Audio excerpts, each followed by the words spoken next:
우리 인생은 살아가면서 늘 무엇인가를 배우고 깨닫고 알아가는 그런 삶을 살아가게 됩니다.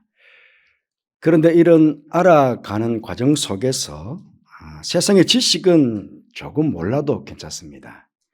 하지만 꼭 알아야 할 것이 있습니다.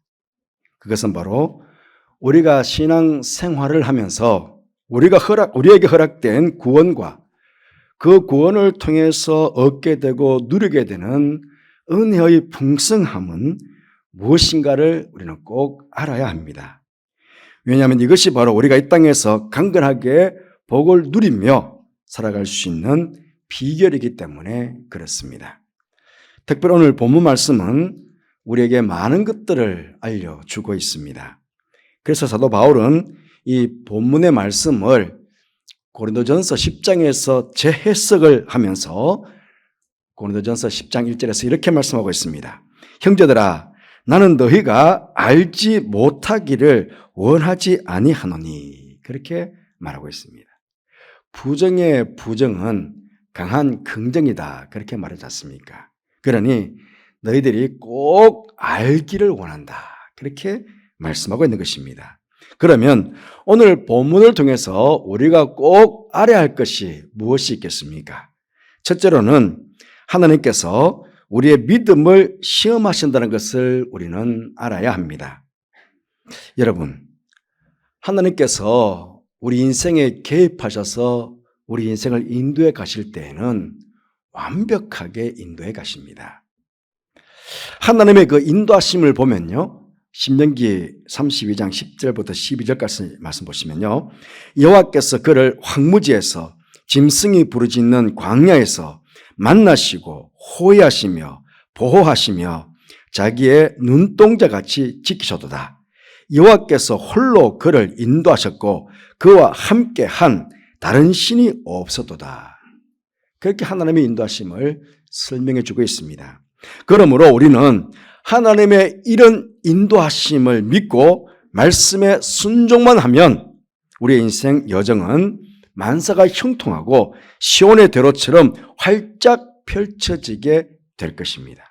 그런데 오늘 1절 말씀 보시면 이스라엘 자손의 온 회중이 여호와의 명령대로 신광야에서 떠나 그 노정대로 행하여 르비딤의 장막을 쳤으나 백성이 마실 물이 없는지라.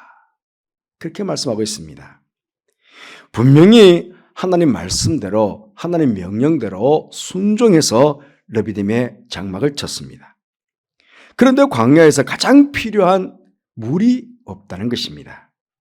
그렇다면 하나님께서 실수하셔서 백성들을 잘못 인도하신 것입니까? 하나님께서는 전능하신 분이시고 완벽하신 분이시니 절대로 실수하실 리가 없습니다. 이 르비딤이라는 지명의 뜻은요, 원기 회복, 쉬는 장소, 그런 뜻입니다. 이 말은 거기에 뭐가요? 오아시스가 있었다는 뜻입니다. 그런데 어찌 이런 일이 일어날 수가 있겠습니까? 그 이유는 단 한 가지입니다. 바로 하나님께서 백성들의 믿음을 시험하시기 위해서였습니다.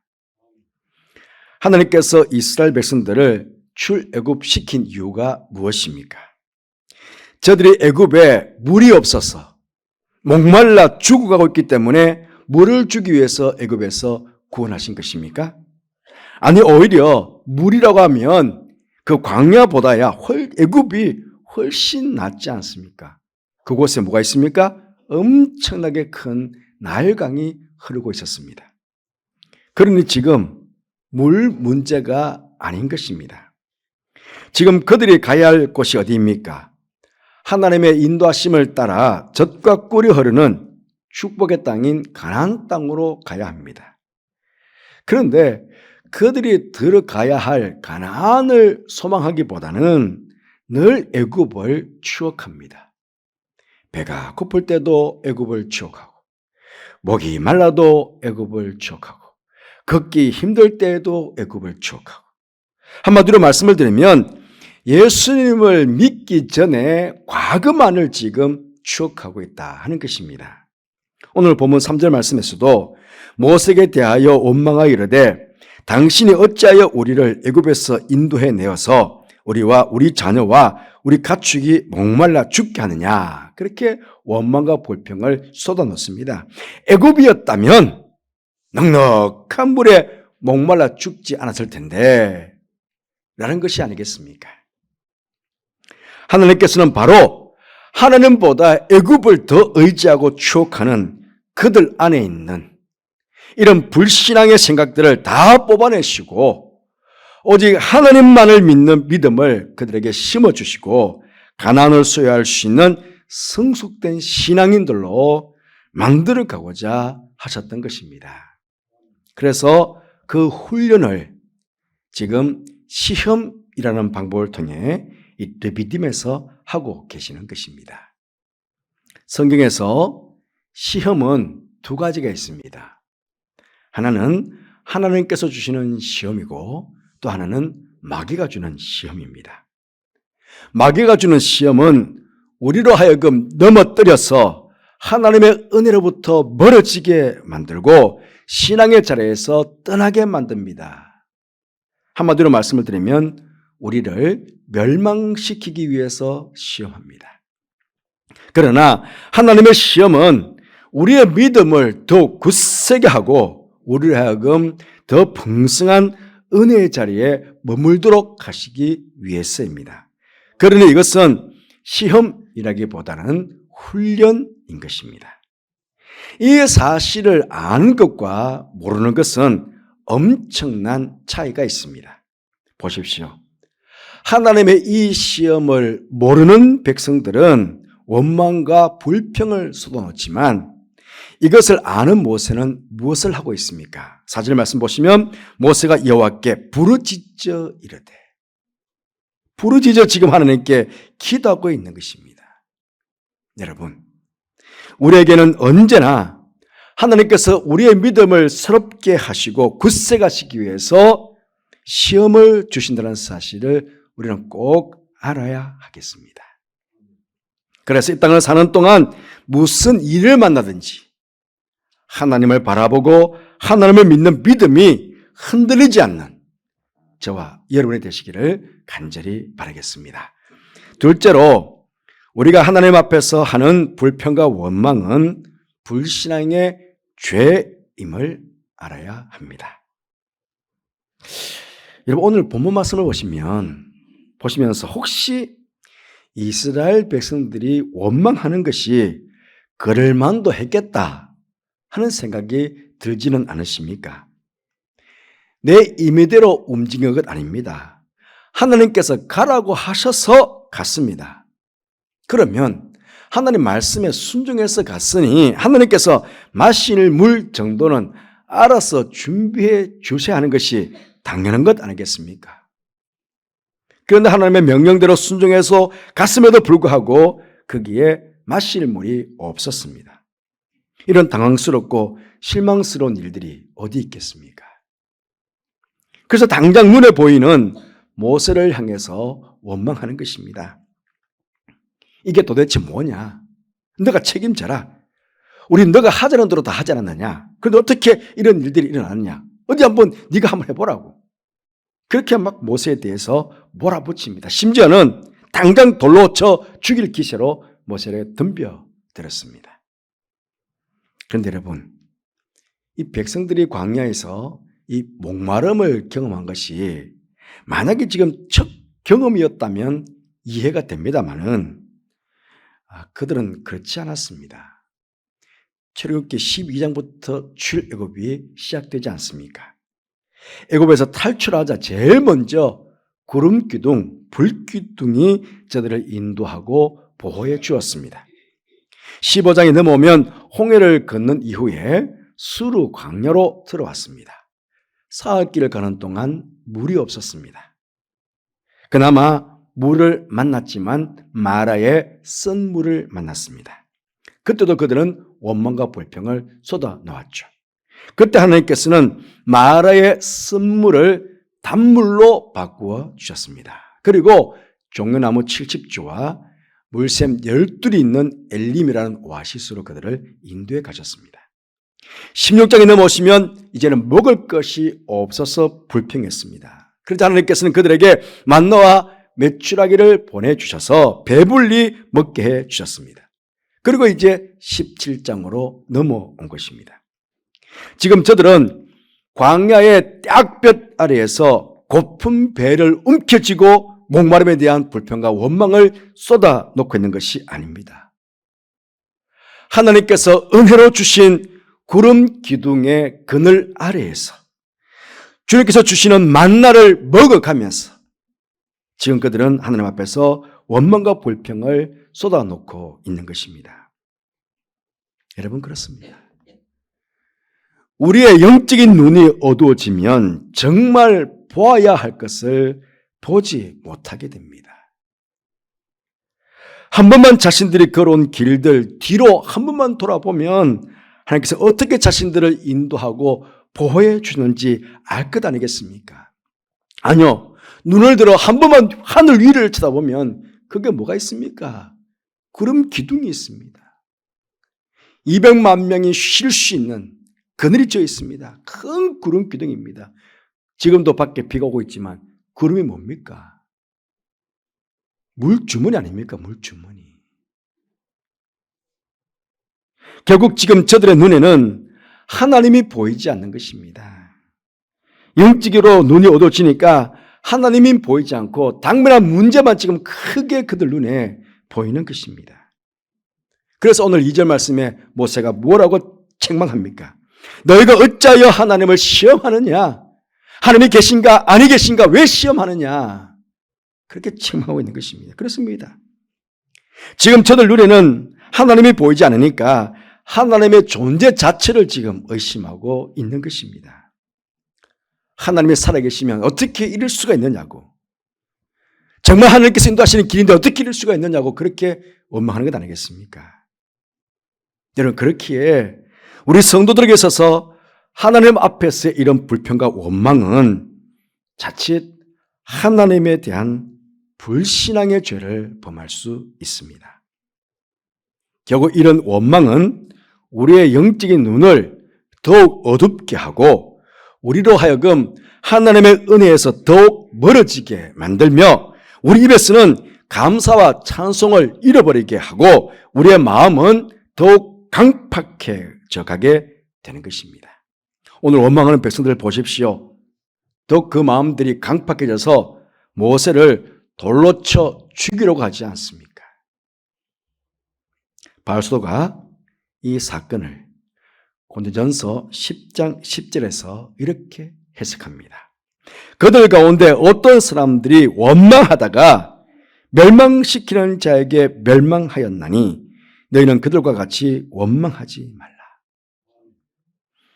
여러분, 우리가 자칫 하나님에 대해서 원망과 불평을 쏟아놓게 되면 이런 엄청난 결과를 초래할 수 있다는 사실을 우리는 알아야 합니다. 그러하기에 정말 성도들의 입에서 하나님의 백성들의 입에서 나오면 안 되는 말이 있다면 바로 하나님 앞에서의 불평과 원망하는 말일 것입니다. 이런 불평과 원망의 말들은 불신앙의 죄가 됨을 우리는 알아야겠습니다. 예수님 하나님께서 그런 말씀하셨습니다. 내 귀에 들린 대로 내가 시행하리라. 그래서 원망과 불평을 일삼았던 이 백성들은 가나안 땅을 밟아보지도 못하고 광야에서 다 죽임을 당했습니다. 그렇기 때문에 우리 입에서는 언제나 하나님의 은혜를 생각하며 감사와 찬양의 말들이 나올 수 있도록 해야겠습니다. 우리 입의 말대로 감사와 찬양을 하나님께 올려드리면 우리 말대로 시행하시는 하나님께서 우리에게 더욱 감사와 찬양이 넘치는 그런 복된 삶을 허락해 주실 것입니다. 그런 복을 누리시는 여러분 모두 되시기를 주님으로 축복합니다.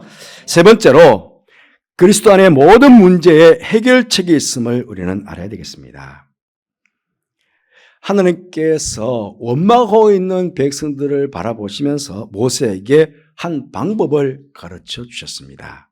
5절 6절 말씀 보시면 나일강을 치던 내 지팡이를 손에 잡고 가라. 내가 호렙산에 있는 그 반석 위 거기서 내 앞에 서리니 너는 그 반석을 치라. 그것에서 물이 나오리니 백성이 마시리라. 여러분, 우리 사람들의 합리적인 생각으로 보면 하나님의 이 말씀은 결코 이해될 수가 없을 것입니다. 모세가 이스라엘 백성들에게 마실 물을 주겠노라고 말하면서 장로를 데리고 강을 찾아가는 것이 아니라 지금 호렙산 반석 위로 올라갑니다. 시내산 가보면요, 여러분 시내 광야길을 한번 가보면 전체가 바위산입니다. 바위산. 전체가 바위산인데도 불구하고 그 반석이라고 하나님께서 그 반석이라고 그러시거든요. 아마 이스라엘 백성들 모세 이 행동을 보면 아마 다 이상하게 여기고 웃었을 것입니다. 누군가가 아마 이야기했다면 아니 애국 궁중에서 그렇게 많이 배운 사람이 상식적인 일도 모르시오.